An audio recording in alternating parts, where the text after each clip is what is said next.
Welcome back to the North American LCS. If you're here, you get cool stuff like that and you get to meet the players. Right now, we're joined by TSM's Reginald, hot off his 2014 debut. You said the hibernation was about 5 months there, and then you just put a whole bunch of playtime in Monday. How kind of anxious were you coming into this game? So, I mean, the pressure, like a lot of people were telling me that there was a lot of pressure for me, right? But I didn't feel like there was any pressure mainly because Bjergsen's so good, right? It's obvious that I'm not going to live up to his expectations. So if I do well, that just means that I'm going to get a lot of hype. But if I do bad, it's expected because I haven't played since Worlds. And then I recently just started spamming a bunch of games starting like on Monday when I got back from San Francisco. And what were your days like once you realized you were going to be playing this week instead of Bjergsen? Yeah, so since I've taken a lot of the business side of Solomid, like I have to keep my schedule. I can't really push it off. I can't be like, I can't do this because I have to play. I have to do what I'm doing now and also play. So my schedule is probably like I wake up at 8 a.m. I have meetings like all the way till 2. I play from 2 to 10 for just scrims. And then since my mechanics are really bad, right, I've been playing solo queue from 10 to like 2 to 4. And I just try to wake up at 8 a.m. like every day. So it's like I've been like pretty much all just constantly drinking energy drinks. Like I'm completely filled on energy drinks right now. How long have you been doing that for with the limited sleep and the entire day working? Just since Monday till now. So like I naturally woke up at 7 a.m. today, even though I was supposed to sleep in more for the match.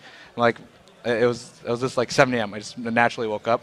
I woke up. I'm like, oh wow, today's LCS. I should sleep in. So I tried to sleep, but I just couldn't sleep. So I played solo queue like during the morning. Over and over. And how was it making it back to the stage? Was it like riding a bike? Did it feel the same? It was a lot more comfortable, mainly because usually when going in matches, I would be a little bit nervous and I would just like cough or like just be scared for the matches. But going into these matches, I just keep it simple. I'm like, okay, I'm just gonna try my best, and if I lose, my teammates would expect it. Like going into these matches, Turtle is like, you're gonna feed, you're gonna fail, we're gonna lose. Damn it! Can't wait for Bjergsen to come back. And so my expectations are already really low. But when we went to scrims, I actually did really well in scrims, so they had higher expectations of me after the scrims. And going off that real quick, when Skara got level 2 really fast in mid and he hit you up, were you kind of like, all right, here we go? Yeah, so I totally didn't expect that because usually when I used to play a lot more, I would account for every single creep. Like he's 1 creep till 2. I kind of just go in lane, go YOLO. I'm like, all right, I'm just gonna farm, and then wait to mid game group up. So I don't really pay attention to the small things that actually matter a lot in competitive play. So it was my bad on that. But just managing the creep wave is really important, and that's something that I wasn't able to do that game. So he put a lot of pressure on me. But by mid game and team fights, I did a really good job killing Jinx, so it made up for it, and we were able to pull ahead. Yeah. And how comfortable are you guys feeling now? Obviously, the team seems very elated. We're going to bring up a roll clip here of after the game. You guys were so excited. Obviously, Dyrus coming Big right Dyrus to you. hug. You guys had all huge plays. What's it feel like to be back with the team for a few games? I mean, it feels nice, but generally overall, I'm still working with the team really regularly. Like I would watch their scrims from time to time, probably like once or twice a week. Lately, not so much. But I'm very involved with the team. Like I choose the direction of their strategy. Like they come to me for advice, right? So whenever they're doing bad in scrims, they're like, hey Reggie, like we're losing right now. How can we make it better? And I just walk them through it and really help them with their strategy. So I'm pretty much their like part-time coach. So I do work a lot with the team. So it wasn't like out of the blue, oh, I'm back here from 5 months. Right. I've just been helping them instead of playing. So my mechanics are a little bit off. Do you have any advice on Wild Turtle's full offensive item Sivir build? You normally see a defensive item on someone. Double Bloodthirster, he won. Yeah, so Turtle's is like, I'm gonna go hard this game. I'm gonna carry you, and basically that game he did really well. So that build was fine. I don't really have much to say about that build, but we're really ahead already, so it didn't matter. Yeah. I actually want to bring up kind of a mid to late game team fight where you did start to excel. If we get this on the screen, it was in the bottom lane, and I want you to talk me through what your goal was on Zed here and why TSM was able to win this fight so cleanly. So I mean, the biggest thing right here is like we're Siege, right, and it's a huge stalemate. But Xpecial was able to get a pull on Annie, and I knew that they're gonna blow everything on my teammates. So I was like, all right, if I sneak around, I can go on Jinx, and if I snipe him, we're guaranteed to win the fight. Because after that hook, it was just a huge snowball from there. So I just jumped on Jinx, and try to do as much damage as possible, and then I just ulted out. I actually thought I was going to die there, but luckily I survived with barely any HP. Yeah, and that was actually the second time that game where you just barely ticked down a QDPI with Zed. You say you haven't been playing much Zed, but it seemed like you really managed your damage well in both those engagements. Actually, to be honest, it wasn't calculated at all. I was like, all right, I'm going all in on this guy. Yeah. Like when we caught him middle, and that was a like 4v4 team fight, and that was a really crucial point in the game. I saw that Jinx was all alone because they were split, and I was like, all right, this is my only opportunity to win this game. I'm going all in because we're going to lose the fight regardless if I couldn't kill Jinx. So I was like, all right, I'm going all in on Jinx. And it wasn't calculated. Trust me. I'm like, I think he's going to die, but I'm not sure. I'm going to go all in anyways.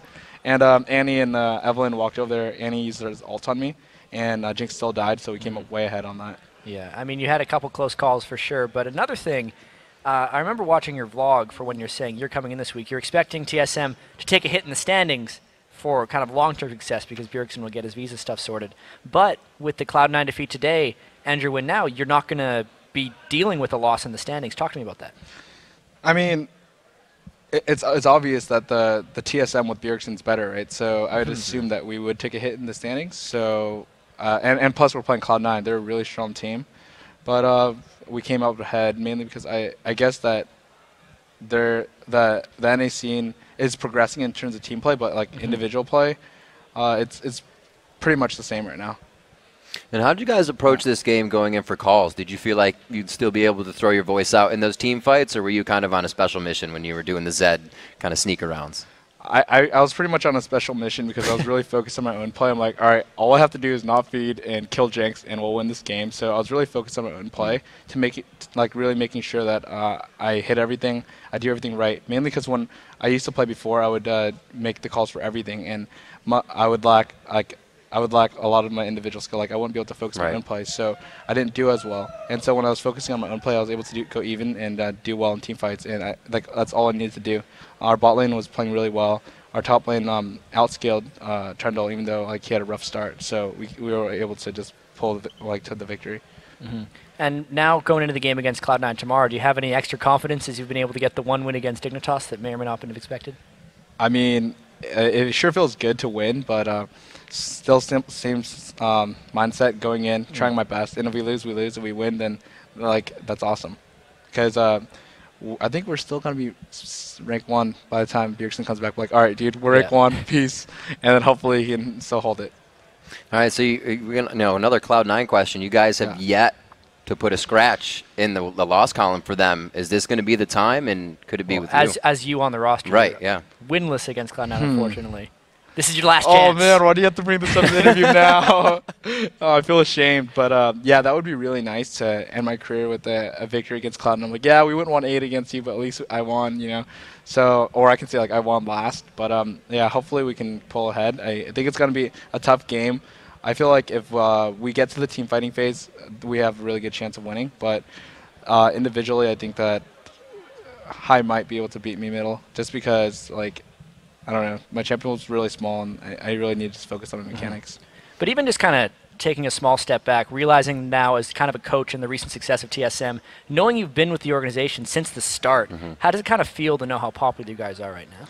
It feels really great because we've been here since the start, you know, and I think that one of the biggest things is we're really good to our fans. So, like, just looking at 3 years back, it's been so different, and like just seeing the fans come out just to see us, it feels great. Like, I don't think there's any words to describe it right now, but it's awesome to see the fans just come and support us every single week. It's not like 1 week there's like 10, 20 people. There's like the whole entire crowd is filled every single week, and a lot of them are TSM fans, and it feels really good to hear those TSM chants when we're playing. But it's kind I get kind of distracted a little bit, but overall it feels really good.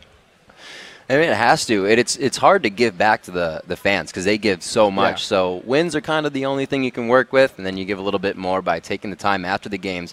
And talking about after games, with the win tonight, obviously you guys are still going to recuperate for tomorrow. What's tonight going to be like? Tonight for me is going to be a lot of solo queue and planning for C9. I think the biggest thing I can really go into that match with is just focusing on myself and making sure that I'm not dead weight. And if I do really well, then all the better. Yeah, and last match of the day we have EG versus Coast. Care to give a prediction for that next match? I think that Coast is going to win if they don't play bad champions. Pretty straightforward. answer. How did the champion select right from the gate? Yeah. All right, Reginald, thank you very much. Congratulations on the return win and possibly another one tomorrow against Cloud9. All right, to take us into our final LCS game, let's throw it